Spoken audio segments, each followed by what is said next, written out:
Hello there folks, welcome back to the Chap's Guide. My name is Ash and I am your host on this journey through men's style, self-development and personal grooming.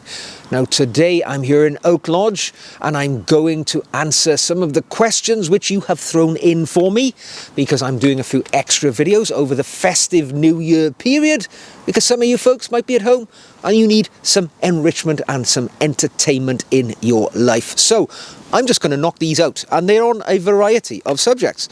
So it'll be interesting to see where we go with these. No scripting, just me having a chat. Excuse me, bit smoky. So question number one from Brian. What were your favourite bands growing up in the 1990s?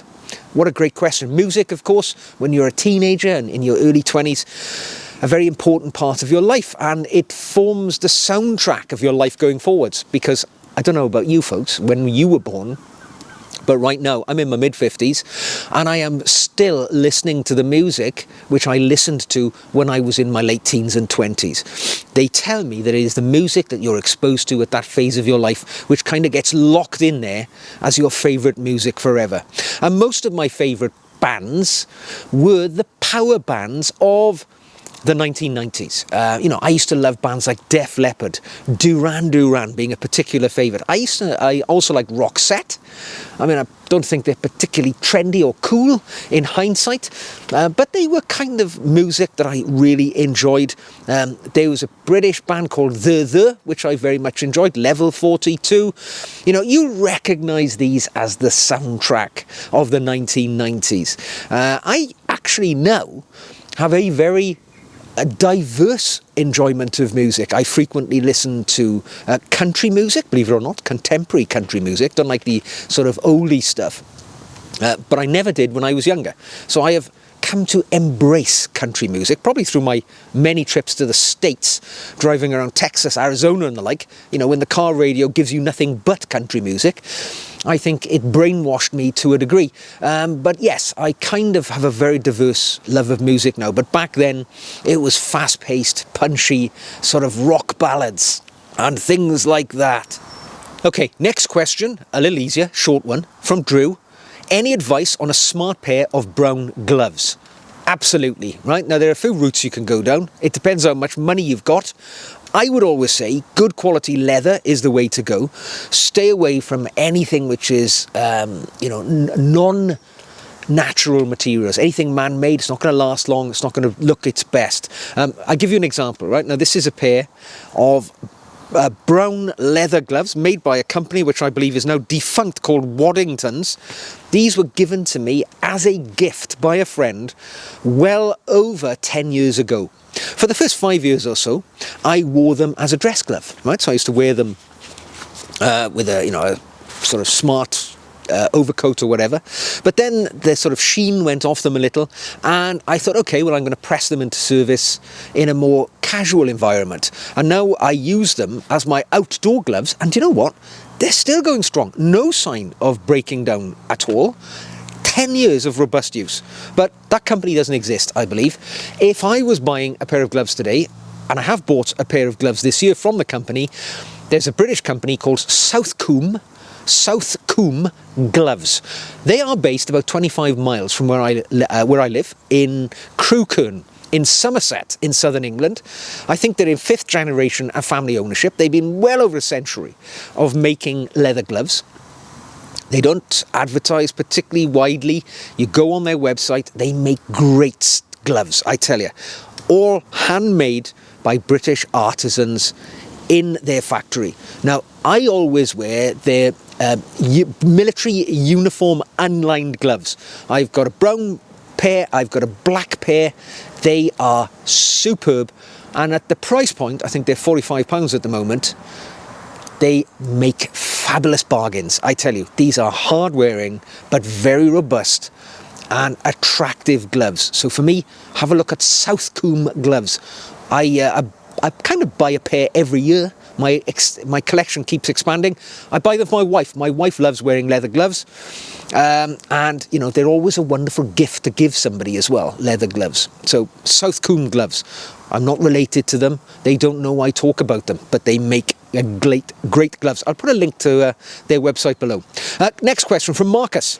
What do you think of the Tissot Gentleman wristwatch? What's not to like about it? It's a classically attractive and elegant watch in the beautiful style, perfect for everyday wearing, and a little smart actually. I think it looks quite great. You've got a few options with that watch. One of the beauties of the Tissot brand, quite an expansive catalogue, but in the gentleman watch section you've got automatic watches, a little bit more expensive, £800. You've got their quartz version, which is £400, which is ultimately affordable watch, I would say, for most people. It's a 40mm case, can be purchased in a number of different case materials. I say a number of. You got stainless steel for the most part. I know they also do the case with gold trimming on it, you know, so it's kind of a two-tone. Takes it up to about £1,600. They got nice bracelets, they got nice straps. It's just a very good looking watch. 100 meters of water resistance, robust little piece, and yeah, variety of colors, variety of styles. It's an alternative to something like a Seiko or an Orient. Maybe a little more expensive than those brands if you're going up to like 400 or 800 quid. But I think it's a really good looking watch. For me, I think it's too big, right? 40mm, when it doesn't have any form of bezel, I think is too big for a basic dress watch. I think a dress watch for a man, 36 to 38mm, 39 at a push. 40, it's a lot of dial. But if you've got the wrist that you can pull it off, go for it. Next question, from Chris. Or Chris Hopper. If you could wear only one brand of clothing for the rest of your life, what would it be and why? Wow, I couldn't answer this question because I have so varied tastes in different parts of my clothing. I couldn't just say there's one brand that does it all. If I was absolutely sort of forced into a corner and you said, pick a brand and you can wear nothing else for the rest of your life, it would have to be Ralph Lauren, because they've got such an expansive range of good quality stuff, from footwear to outerwear to suits to formal wear to casual wear, even homeware. So yeah, it would be Ralph Lauren, but that's not my bag, right? I'm not that sort of guy. I'm going to tell you my chosen brands from toe to head, tip to toe, and the particular brand that I love. So I'm going to start from the ground. If I was buying a pair of shoes or boots, it would be top end now. This is what I would buy if I had the money. Trickers or Gaziano and Girling. Trickers, because they make an amazing outdoor boot, robust, tough and hard in the Stow or the Malton. Gaziano and Girling, because I believe for the price point, they are making just about the most beautiful shoe in the world today. I'm out there, I will say it. I know there are bespoke shoemakers who make whatever you want for a lot more money, but I think Gaziano and Girling are in the business of making footwear art. And that is spectacular. Trousers. I wear trousers, chinos predominantly, or corduroy trousers. I'm not wearing them now actually. By a British gentleman's outfitters called Brook Taverner. They've got a great online store. They've got physical stores as well, about 15 stores around the country. I love, excuse me, their chinos because they just fit me well. They're good material. And they're a very attractive price point, about 50 quid. And that's my comfortable point with trousers, for trousers which fit me well. I'm kind of an average size, so I can just normally buy things off the rack and wear them. But works well for me at a good price point. Shirts, Turnbull and Asser, without a doubt. Best shirt maker in London. Well, others will argue, but you know, for me, Turnbull and Asser, because of their heritage, because of their royal warrant to a degree, and I have worn about 20 of their shirts over the years. Pretty much every single one of those shirts I've owned from T&A have been pre-owned. This year, 2025, the year ahead, I may just go down the brand new bespoke route with Turnbull and Asser, but that would be my choice. Knitwear, outdoor knitwear, a find of mine from 2024, a company which makes amazing quality knitwear at a very affordable price, fully British. British owned, British materials, British manufacturer. and their price point is amazing. Their Olympic class sweaters are awesome, game changers. I'll leave a link to their website as well down below. Again, not related to them, nor endorsed. I'm just telling you what I wear. And this is what I would continue to wear. Jackets, sports jackets, blazers. Another British company called Gertin. Company been around a long time, in family ownership, but they just make really lovely sports jackets, tweed jackets, at a very, again, affordable price. You know, the 200 to 300 to 400 pound bracket. I buy most of mine. I have bought all of my Gertin jackets second hand, eBay, Vinted. Bought them for 20-25 quid. But if you were looking to spend good money on one, they just make a really good jacket. Gloves, I've talked about. South Coombe gloves. Price point, quality point, it's got all you'll ever need. Outerwear. Bizarrely, I'm not wearing it today because I've pretty much got it on all of the time. Barber. But a Barber British-made jacket. Not one of their foreign manufacturer jobs. I want one from their heritage range, which has been made in South Shields. My go-to Barber jacket is the Barber Beaufort, because of the size of it, the length of it, the fit of it, the utility of it. But for me, an outdoor garment, for me, a utility garment is Barber. Or if it's not utility, overcoat-wise, there are so many to choose from, but there's one which I love. I don't own it. I'd love to. And it's by the British company Private White VC, and it's their Donegal jacket, their overcoat rather. Classic raglan, single-breasted, sort of herringbone jacket. It just looks so elegant. And it can be worn with your best suit or with your jeans. Very, very practical. It's not cheap, but it is a very, very attractive jacket indeed. I think it's about £1,100, but bear in mind, you buy it once, you never buy it again. It's with you forever, a garment like that. On the top, hat. You got to go to Lock & Co, of course, the oldest hat maker in the world, probably. And their dark navy Donegal Weatherby Trilby would be my hat of choice from their current collection. About £445, I think it is. But it is a good utility hat, which you could wear, you know, out and about, walking around town, you know, doing a bit of sort of showing off, celebrating your style connotations, or you can wear it outdoors, because it's that sort of hat. It's a hat which is good for all elements of one's life. And a watch. I had to finish off with a watch. I've recently swapped over from being a big fan of Rolex to, I got to be honest, Cartier. Now, I'm wearing a Rolex Datejust right now, a 36mm Datejust, because this is a watch which is so robust I wear it in the outdoors without any worry, because it's a watch I can knock about.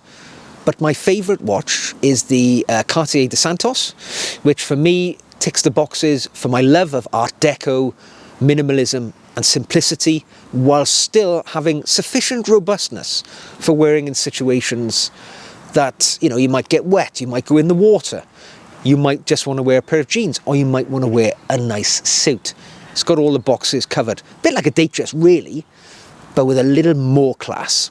Right? Turn the volume level up to 11 instead of 9. Okay, so last question from AJ Maximus. Do you regret selling your Do Anything Go Anywhere watch, the iconic Rolex Explorer 36? Excuse me, smoke getting in my eyes. AJ, you're right, mate. I sold my Rolex Explorer because I bought my Cartier Santos, and I realised my watch collection was a little too big. I had 5 Rolex watches, and I wanted to get rid of one. I was far too heavy in the balance stakes with Rolex. I wanted to explore other brands, and the Cartier Santos was one which sang out to me. So I bought one. I was in London one day, went into the store, one crossed my path, I purchased it. And then I definitely needed to shift one of the Rolexes to make room for the Cartier, and also to free up some money. I had too much money sitting around in the safe in watches. And I critically looked at the 5 Rolex watches I owned, which was a Datejust, a Submariner, a GMT Pepsi, and a GMT Root Beer, and my Explorer. And I realised that the Explorer I hardly ever wore. hardly ever wore it, because when I was reaching for a watch, one of the other ones with a more charismatic personality always drew my hand in their direction. And the poor old Explorer, yes, do anything, go everywhere, as they say. Others would say benign. The reason why it is the do everything, go everywhere watch is because it's a little beige in its character. It's not really glamorous, so you can wear it with your outdoor clothing. It's not really utility, so you can wear it with your suit. And because of the very thing that people love that watch for, it made me not wear it, because there was always a watch which was a little more glamorous or a little more sporty when I needed one. And it lay unloved in my safe. So I took it out and I sold it. And I do not regret selling it. There has not been a moment where I have thought to myself, I wish I had the Explorer, because I've always got something else on. In moments where perhaps I might have worn the Explorer, I now wear my Datejust.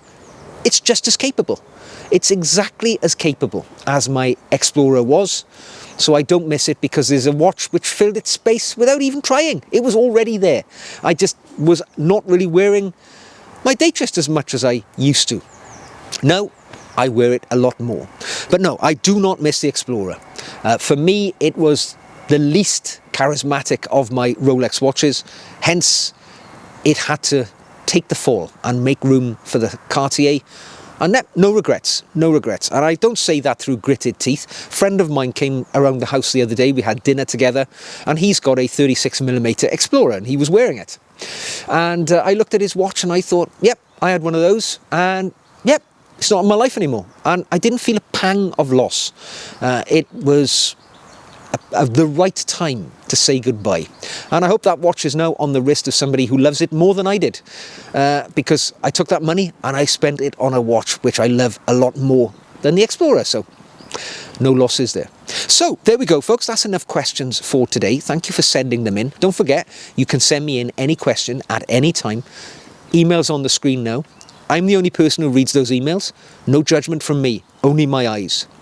If you want to leave a comment, drop that down below. If you want to support the channel, you can buy me a coffee, one-off thing, or for a small monthly fee of only £3, you can join my Patreon group. That way you will receive an extra video or two off me every week, and a personal dialogue with me on the Patreon platform, the link to which is in the show notes below with the links that we've talked about here today. So, until the next time, take care, and I'll see you again very soon.